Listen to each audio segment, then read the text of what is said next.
வணக்க நண்பர்களே, இன்று நம் எல்ஐசியின் ஜீவன் லக்ஷயாங்கிற திட்டத்தை பற்றி பார்க்கலாம். நண்பர்களே, எல்ஐசியின் திட்டங்களை எல்ஐசியை அறிமுகப்படுத்துகிற எல்லா திட்டங்களையும் எல்லா நிதி நிறுவனங்களும் மாற்றி மாற்றி அறிமுகப்படுத்திக்கிட்டே இருப்பாங்க.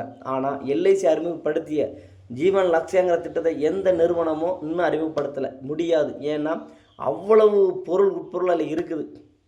ஆமாம் நண்பர்களே, ஜீவன் லக்ஷயா அப்படின்னா லட்சியம்னு அர்த்தம் நண்பர்களே. எல்ஐசியோடைய ஆயுள் காப்பீடுங்கிறதுடைய முழு பொருளுமே இந்த ஒரு திட்டத்தில் மட்டும்தான் இருக்குது. மற்ற எல்லா பாலிசி திட்டங்களும் வருடங்கள் முடிந்த பிறகோ இல்லை மனிதன் ஆயுள் முடிந்த பிறகோ அதோட அந்த திட்டங்கள் முடிஞ்சு ஒதுங்கிடும். ஆனால் எல்ஐசி லக்ஷய திட்டம் அப்படி கிடையாது. உதாரணமாக ஒரு நபர் 25 வருஷம் பாலிசி எடுக்கிறார், 2 வருஷம் ப்ரீமியம் கட்டுறார், ரிஸ்க் ஆகி போகுது, மீறி பணத்தை கொடுத்து ஒதுக்கிடுவாங்க. இல்லைனா 25 வருஷம் பாலிசி கட்டுறாங்க, வருஷம் முடிஞ்சவர் பணத்தை கொடுத்து ஒதுக்கிடுவாங்க. இது மற்ற திட்டங்களுடையது. ஆனால் ஜீவன் லக்ஷய திட்டம் அப்படி கிடையாது.